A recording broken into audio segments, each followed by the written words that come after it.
Baik Baraya, Perang Salib adalah sebuah perang yang terjadi di tahun 1000-an sampai 1200-an, melibatkan begitu banyak kekuatan di Eropa. Nah, perangnya sebenarnya tidak terlalu besar walaupun sangat panjang, tetapi perang ini menimbulkan banyak sekali kesalahpahaman sejarah sampai saat ini, karena ini perang yang diklaim sebagai perang agama. Perang Salib ketika dunia seakan terbagi dua, Kristen di barat dan Islam di timur. Sebuah konflik yang melampaui batas agama, wilayah, bahkan generasi. Tapi siapa yang benar-benar menang? Kisah ini dimulai dari tahun 1095 ketika Paus Urbanus II dalam sebuah khutbah yang membakar emosi menyerukan pengambil alihan kembali Yerusalem dari tangan kaum muslimin.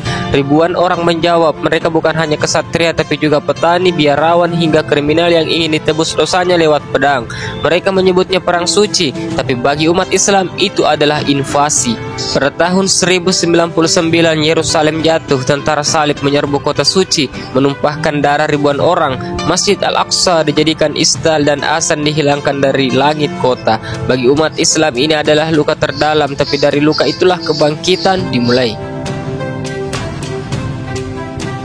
Di Aleppo dan Mosul muncul pemimpin dari dinasti Zeng, Imanuddin Zengi. Dialah yang pertama kali menunjukkan bahwa tentara salib bisa dikalahkan.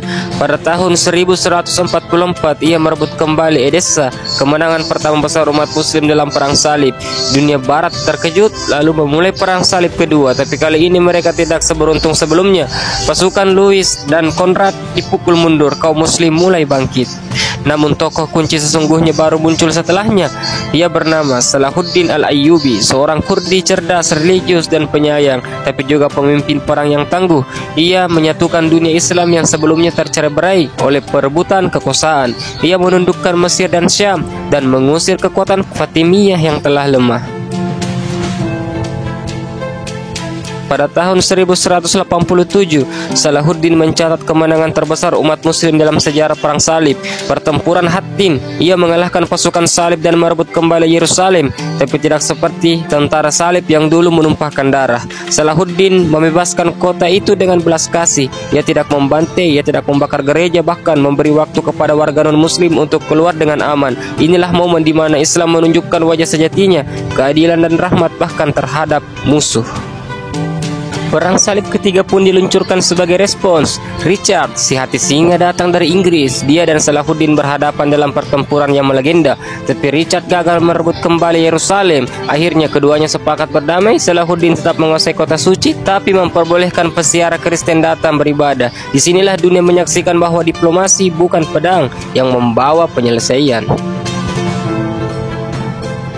Setelah wafatnya Salahuddin, umat Islam sempat goyah.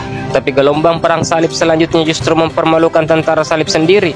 Perang salib keempat mereka malah menyerang sesama Kristen di Konstantinopel, bukan Muslim. Ini memecah belah kekuatan mereka sendiri.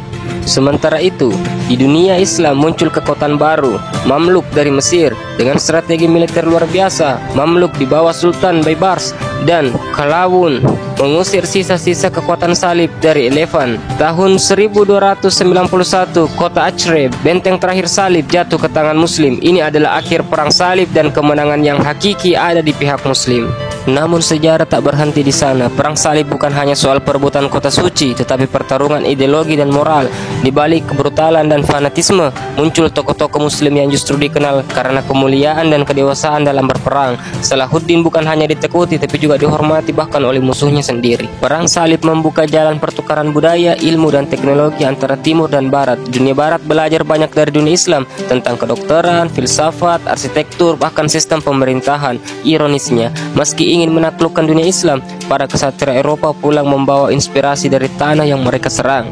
Kini kita melihat perang salib sebagai pelajaran, bukan hanya memupuk dendam, tapi untuk mengingat bahwa ketika agama digunakan untuk membakar ambisi duniawi, penderitaan akan menyelimuti semua pihak. Tapi ketika agama dijadikan sumber rahmat dan keadilan, seperti yang ditunjukkan Salahuddin, maka kemenangan sejati tidak selalu diukur dari pedang, tapi dari hati dan kemanusiaan. Dan sekarang, setelah semua kisah hebat ini, aku ingin dengar pendapat kalian. Apakah menurutmu perang salib adalah simbol dari fanatisme, atau sebuah pelajaran besar tentang bagaimana kekuatan dan bisa ditundukkan oleh kemuliaan hati. Apakah Salahuddin Al-Ayyubi layak disebut sebagai tokoh muslim terbesar sepanjang masa? Atau ada tokoh lain yang menurutmu lebih layak dikenang? Tulis pendapatmu di kolom komentar. Jangan lupa like, subscribe, dan share ke temanmu yang suka sejarah Islam dan dunia.